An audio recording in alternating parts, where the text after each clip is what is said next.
was your reaction when you learned that a sequel to The Devil Wears Prada was officially happening? Well, that meant I would get paid. So I was very happy. I had said I would do it just based on the script.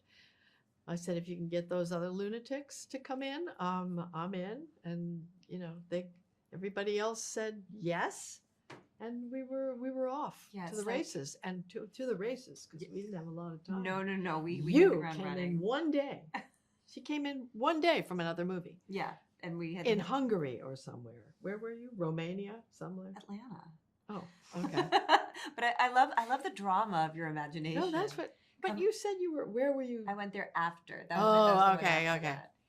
No, but it's busy. kind of. I just like when you were talking about it. Yeah. I just got like this vision of like the bat symbol, but instead it's our red shoe. Yeah.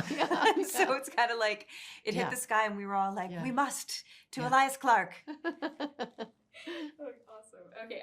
What was it like stepping back into your respective characters' shoes after all these years? Shoes? It was very difficult because this is hard for me. I mean, it's a long day, and I love getting my slippers on at the end of the day, like a real grandma, But yeah, I thought that was hard.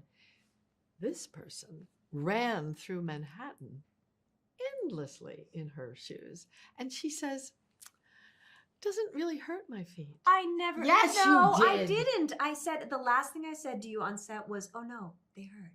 Oh yeah, that was the last thing. But early No, in I the was- shoot, you said, No. it's so funny. It doesn't really hurt me. I thought, No, that was just a point. That I was manifesting that truth. No, actually, in the first But you film when I did was run. 22, Oh yeah. they didn't hurt. They didn't. And Yeah. this one, I went, ooh. And I thought, Yeah. at 42-year-old, I should probably throw in there a couple times. So there was this one day where I was wearing these huge, I think they were like Ralph Lauren platform shoes.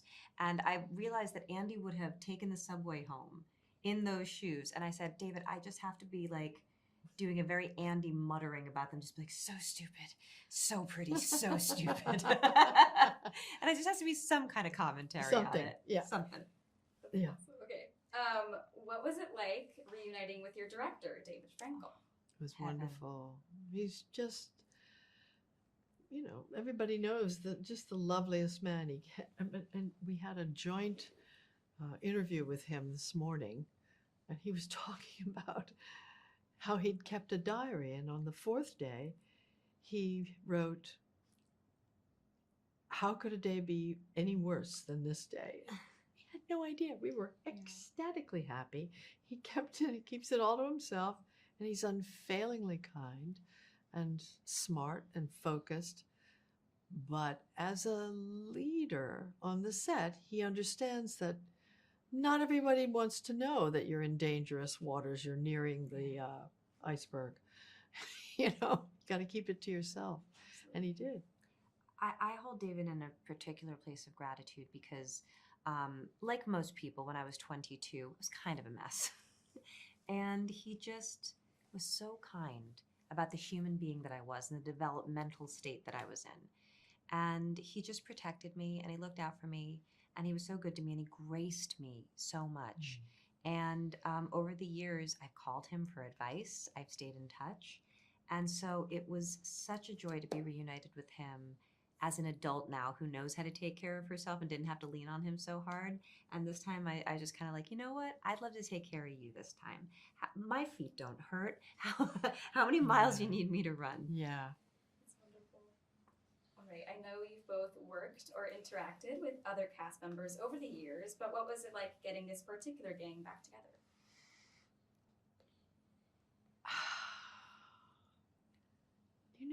It's so funny because I feel like I've answered that question about 9 million times. How about you? It's true. It's true. But something did just pop into my head. What? Okay. Which was so I've had 20 years to like think about what my favorite cast experiences have been, and the first one has always been right at the top. And so if there was a group of people that I could choose to be reunited with, it is 100% this cast. And they're one of the first scenes where it was all four of us together, and the insults are just flying across the table and the lines are coming out, you know. So I mean, it was like watching this brilliant tennis match. It was just happening, and then everybody's improvising, and it's just, and I just remember thinking, I this only happens with this group. I've only experienced like this level of chemistry with this group. So, and what I knew this time at this stage of my life was, so just enjoy it. Yeah. Don't worry, That's don't right. fret, don't think too much about the future. Don't even think about, like, just be here with these people and enjoy this, because this is what magic feels like. It was also sort of like picking up from yesterday. I mean, it really, by the way, you're so young, but when you get older, 10 years is Nothing. You know, nothing. It's nothing. 20 years is a little something, but not really. Not really. It's not like the first 20 years, which you can remember every single summer of your life. You know, from 20 to 40 gets a little more indistinct. From 40 to 60 gets a little more indistinct. From 60 to wherever I am, 75, it gets really far. Everything seems about 5 years ago to me. Thank you. All right. Let's see. This one is for Meryl. Without giving away too many spoilers, in what ways has Miranda changed over the last 20 years, and in what ways has she remained the same? I think that essentially she's remained herself. Her core demeanor, her aspirations for herself and for Runway, her expectation of herself and to hold herself to a certain line of responsibility and a standard. She's that same person, but the edges have been rounded a little bit by time and by the uncertainties of the world in which journalism exists, the magazine business exists or doesn't, and just as we're all navigating the unknown of what the digital landscape holds for us. And this one's for Anne. Did you ever find yourself thinking about Andy over the course of the past 20 years and think about what she'd be up to? No, I haven't. I don't really have that relationship with my characters. You know, I don't.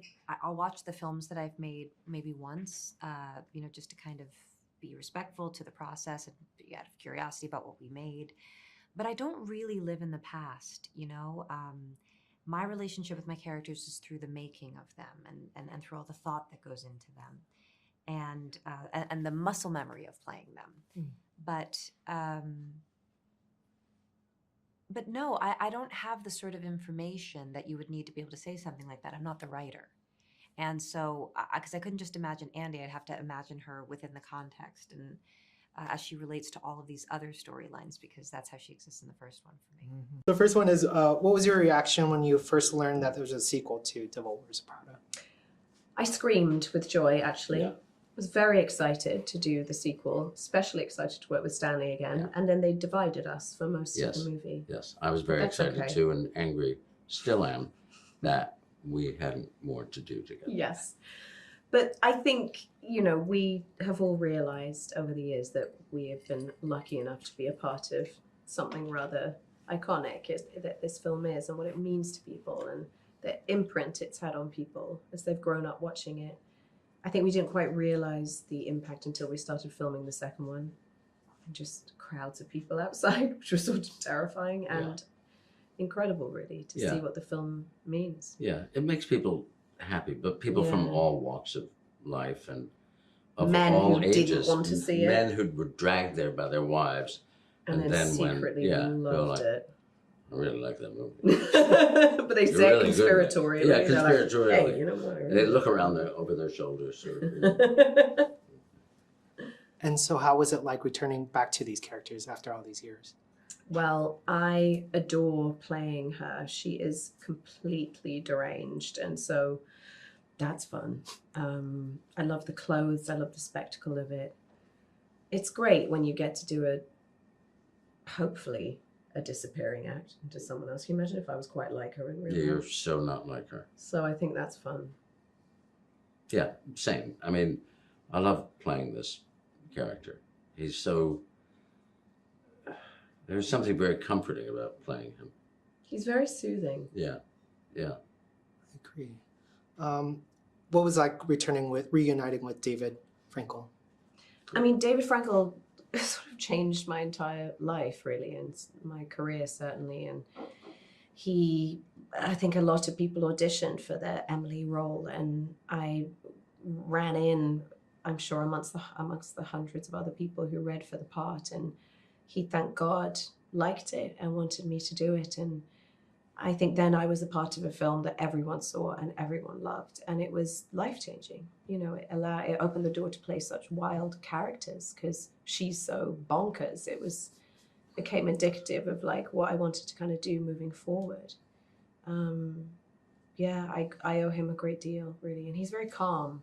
He looks a bit like Julius Caesar. He's got this very Roman. Like Marlon Brando. He does look like Marlon Brando, actually. Yeah. Very handsome, David. Very handsome and very calm. Very calm. Surrounded very by smart. bedlam and so many cooks in the kitchen. Yeah. And he just keeps it calm and chic the whole time. And how was it reuniting with the gang back together again? All of us together. All of us together? Great. Yeah. I mean, I've done a movie with Meryl in between. You've done a couple of movies with her. Yeah. And I had done a movie with Annie, too, in between. Which one? Witches. Oh my God, Yeah. that's right. Yeah. And obviously, we, became friends after the first movie, and then I married her sister, or she married me. And then now we're brothers. She stalked you, is what we really want to say. Is what I right? meant. Yeah. Yeah. And now we're family. What was it like collaborating with Molly? And do you have a favorite story from the fittings you did? Molly is a complete dream because she approaches everything with this amazing boldness, and it's a courageous thing in itself to take on the Devil Wears Prada sequel, you know. And I think her and Pat came up together, and it was just thrilling because she approaches things in a very characterful way, and she'll do her pull, from the clothes of what she thinks could work. But it's a collaboration, and I think there's a spectacle with the character of Emily that's really, really fun for me. Yeah, it was a great honor to work with her.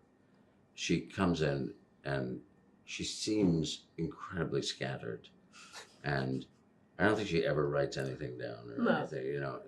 She just sort of says things, and you think they're just going into the ether, but they're not. They're going into these people who know what she wants because she knows exactly what she wants. Yeah. And it was, I have to say, it was one of the best experiences I've ever had with a wardrobe department. Yeah, it was heaven. Yeah, I loved it. Any favorite looks? All of it. All Honestly, of it, truly. all of it. I mean, I did love the archival Dior stuff. I mean, I think the newspaper print hoodie with the big green bomber and those tweed jodhpurs. I mean, who would have thought that should go together? But I loved it. I love all the sort of corseted bondage references of Emily's clothes. They're so edgy and weird, and that juxtaposed with this very posh British accent, I think is quite fun. It's very disturbing. Very disturbing, yeah. Last question. Why do you think Devil Wears Prada has endured after all these years and continues to increase their fan base? I think it's fun as hell. And I think it's a beautifully made film. And I think it is full of heart. It's not just dry and acerbic and funny and clever. It's full of heart. And I think people relate to these characters. They might never get the chance to work at somewhere like Runway. They might not want to work at Runway. But I think a lot of people see themselves, that kind of plight for success, for a great job, for holding down a great job, for rent, for your conscience remaining intact. I mean, I think it's very relatable. Yeah, it has real endurance, and I would say it's like the perfect Hollywood movie. Yeah. The structure of it is great and classical.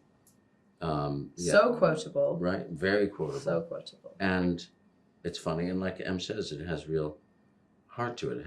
It has depth to it. You think it might be just this one thing at the beginning, but it really has great depth to it.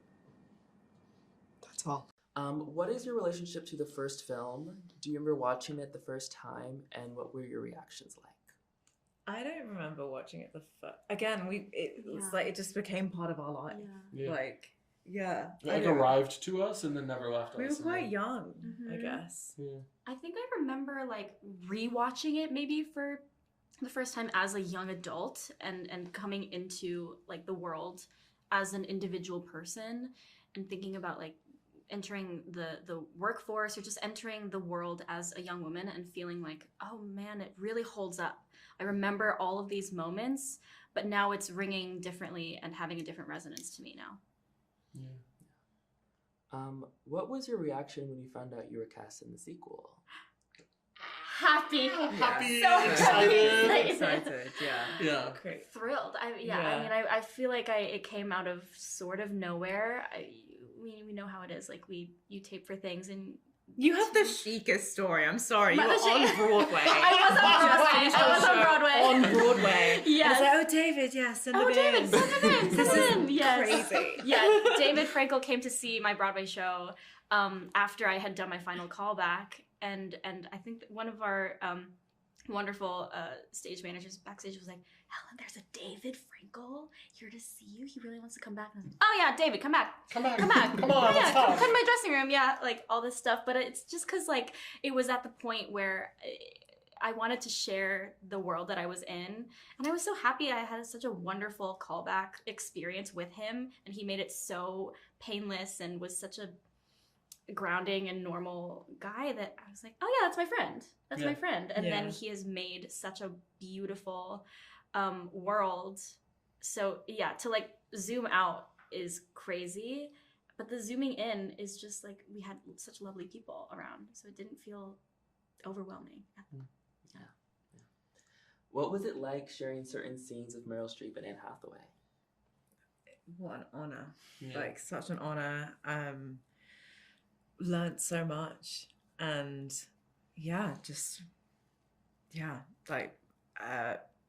what else can you say? Like, it was just amazing. It is like, what else can you say? Like, it really is like, the professionalism and the talent is like what you would expect. And then you're like, yeah, that's just happening. Like, that's crazy. I'm watching like one of the best, like, regardless of who you're talking about, you're like, I'm watching one of the best actors living, like, act right now. That's crazy. Now that I hear us talk about it back, I'm like, it was rare air, but I don't know that it felt special for sure while we were doing it, but it is rare air. And I don't know that I clocked it while we were doing it. That it was like, It's so, sometimes do when you you know get what I mean? distance and perspective, you can really like see it, and feel it. And you do, it's a balance because you want to like to appreciate the moment and take it all in, and also not make anyone feel weird and not be too like you're like, we are still at work. Like, I don't want to. It's a balance for sure. This one's for Simone.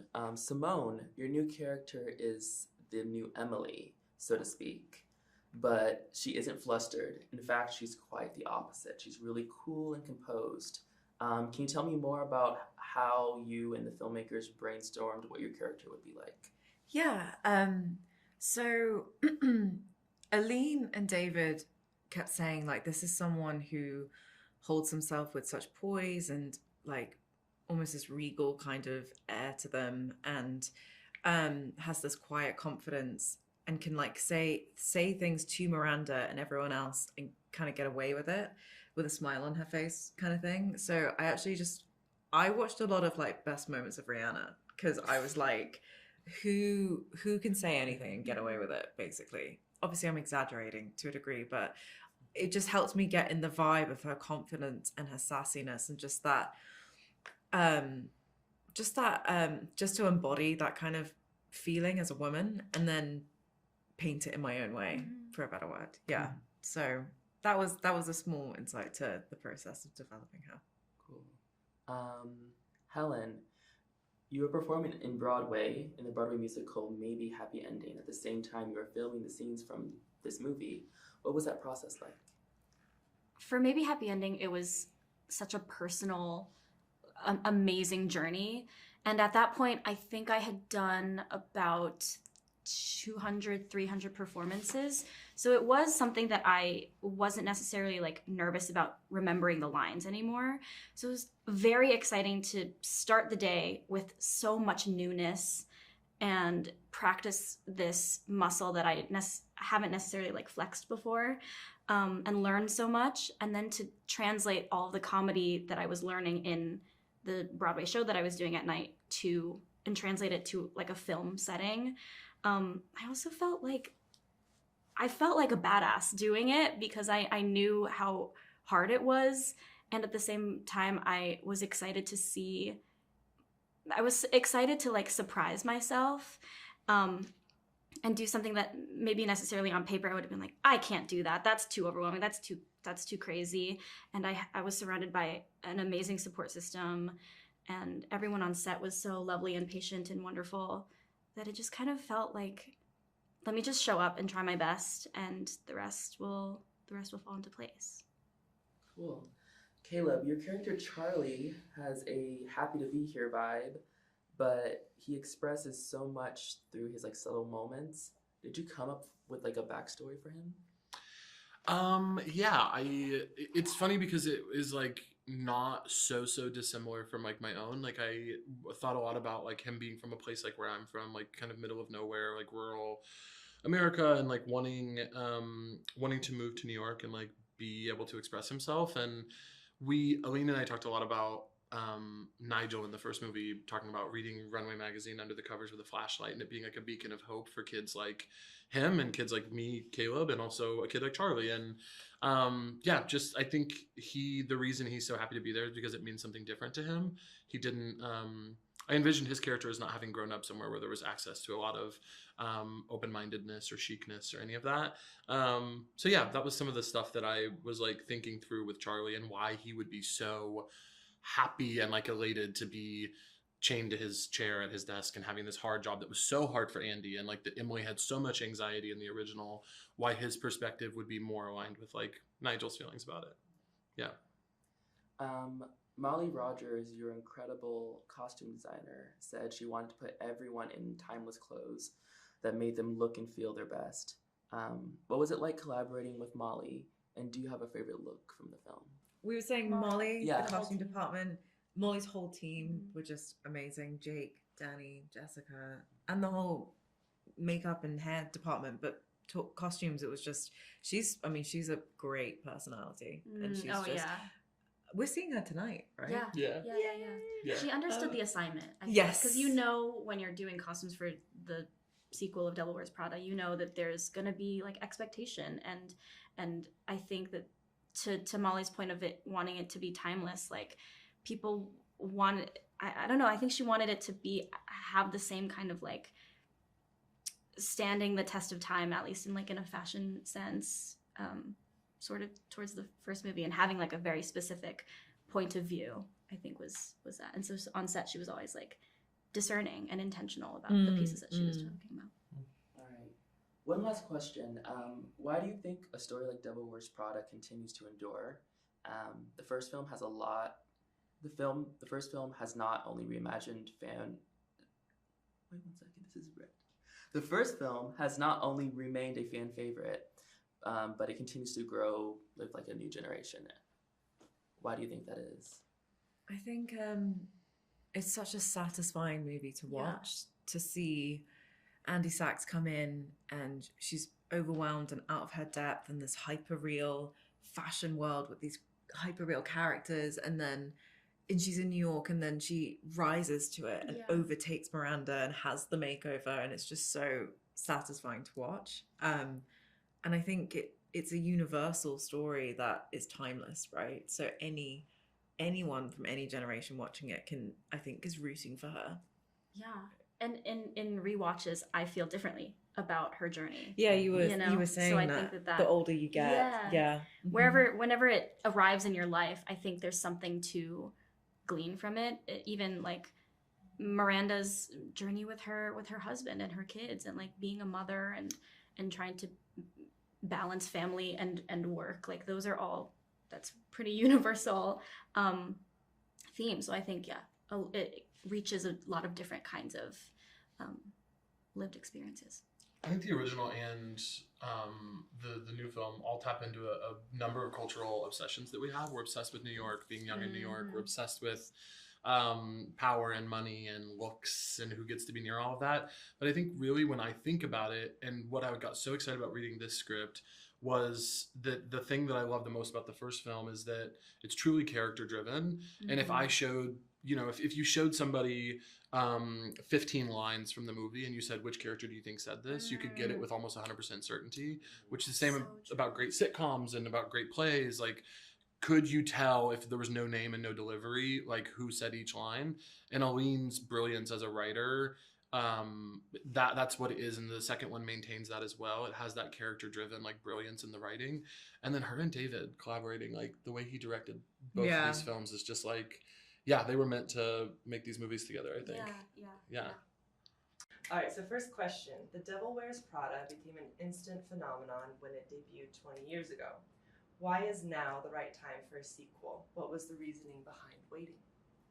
Well, we don't know if it's the right time for a sequel. We certainly hope so. I think that... It was the right time to work on a sequel, but it took us 18 years to make that decision. I think for a long time, we just felt like there was no way these characters belonged back in the same world, that they, Andy threw the phone in the fountain at the end of the first one, and Miranda would never hire her again, and, that never the twain shall meet.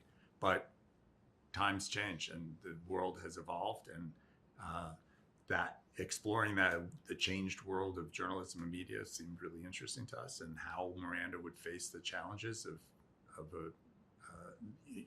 an evolving industry, and Andy, somehow needing a job became an interesting way into telling that story, and so we'll find out if this is the right time for a sequel. This question is for Aline. What was the writing process like on this film? Was it tricky getting back into the minds of these characters and figuring out how each character would have evolved over the years? I wouldn't say tricky. I would say thrilling and exciting and fun and joyful and fast. And, one of the real joys of the first movie was, David and I didn't know each other. We met and we were like off to the races on the first movie. And we just discovered that we had a very simpatico idea about what that first movie should be. And then having been buddies for 20 years and sort of going back to do this, we had such a shorthand. And, these movies are built with the foundations of this are built with David and I talking, and those conversations about that, are about the movie, but are free flowing and end up being about life and the world and priorities and, what we think and what we're reading and what sports we watched and what sports we didn't watch. And, just sort of having all those conversations. So being back in that space was really fun. And, working with one of my very favorite collaborators and somebody who was such a wonderful mentor to me the first time around, and just being invited back into that conversation. I think if really there's fun. one real challenge, it was constructing the narrative. What's the story? Because Aline knows these characters. She could write these characters, I don't want to say in her sleep, but she knows them intimately. But then how do we frame the story, and what twists could we make that are different than the first one? Where do we leave them? In a way that for me, the most satisfying part of the first movie is how it ends. Is just so gratifying, and could we achieve that again? That was the goal. Okay, this question is for David. So my answer is I had no challenges. In your sleep. Yes. David, was the process of directing the sequel easier or harder for you, knowing how much anticipation was behind Much this film? easier. Yeah. Piece of cake. Yeah. Skipping through the woods. I considered it harder than the first one. The first one was a very difficult movie to make. We had enormous challenges. We always went over schedule, over budget. We had struggled to find locations. We're discovering the characters. Aline was rewriting everything on the day, and this one, we had a brilliant script from the beginning. The actors all knew their parts, and yet the scale of it and the just sort of crushing level of meeting expectations just felt really demanding every day. Yeah, and physically demanding. You know, there was a lot, big sequences, and you know, watching David work as hard as he did, and all the actors work as hard, and you know, Annie's workload is intense, and so it was really interesting to see, you know, how much of a deep dive you have to go into to make a whole, to deliver on a whole vision. Okay, this is directed at both of you again. I know you've likely seen folks here and there over the years, but what was it like reuniting with this cast as a whole after 20 years? Well, it's funny, you know, when you work with somebody, it's sort of like you used to play tennis together every day, and then when you bump into them, you don't play tennis. You just sort of say hello. And the thing that you enjoyed doing with them was playing tennis. And so that was what I was saying about getting to work with David again. Like, we had fun hanging out and being buddies and having meals and hanging out, but it was really fun to go back into like creating something together. And we both love these actors and always happy to see them in the intervening years, but to be able to roll your sleeves back up, which is how we met them, and sort of roll your sleeves back up and get back into the work, you know, that's a lot of what the movie's about, right? Is the joy of working with other people and collaborating. You know, I mean, as we are, I'm sure, to them, they are really such different people. They're in such different places. You know, Annie and Emily were girls when they were, you know, 22 years old. Now they have, you know, long marriages and beautiful kids, and their priorities have shifted. They're huge movie stars, you know, which, and even Meryl is in a very different place personally and professionally. Stanley has, you know, gone through a lot. He's a cultural icon. And married Emily's sister. You know, so so many transformations have taken place, and yet, you know, when we all got in a room together for the first time, it really felt like family. And there was, you know, the shorthand came back really quickly, the trust, and that meant that everybody could play, and the experience was joyful. Why do you think a story like The Devil Wears Prada continues to endure? The first film has not only remained a fan favorite for those who saw it 20 years ago, but it continues to gain new ones with each generation. I don't think we know. I honestly don't think if any we knew, creative. I don't think everything we do would be as popular as The Devil Wears Prada. I don't think any creative person. I mean, I don't. You know, my analogy has been, I don't think that Leonardo da Vinci. I was going to say Leonardo DiCaprio, which is a different guy. Compare yourself to. Yes, you know. but I think setting the bar low. Yeah, but I don't know that he would have been like, Mona Lisa, that's the one that's going to be there forever. You know, and you don't ever know. And that's sort of the good news and the bad news. You know, you don't ever know when you're working on something. You can only see whether it speaks to you. William Goldman got it right. Nobody knows anything, and you know, we certainly didn't know. And we, you know, to this day, we don't know what was the secret, and all we can do is sort of do our best work and hope that it gets even half the enthusiasm that the first movie still gets. All right, last question. What do you hope fans take away from the new film? Joy. Yeah. Like joy. A great you know, time. Yeah, like just laughs, tears. I always say, gee, I just want the audience to get that feeling where your chest feels like it's swelling. You know, when you watch a movie and you know, wow, this was 2 hours that made my life bigger. Yeah, and I went on a journey with these people who I already know, or maybe don't, and maybe it's new to someone. But I think that there was a spirit of love and connection in this movie, especially about how humans need each other in the world that we're in and in the challenges that we're in, that we still need each other. And it's really the first time that we're seeing Miranda kind of asks for someone to help her and for someone to support her. And she does it in her way. But I think, you know, in this world, this really is about how the pursuit of a shared professional goal can bring people together.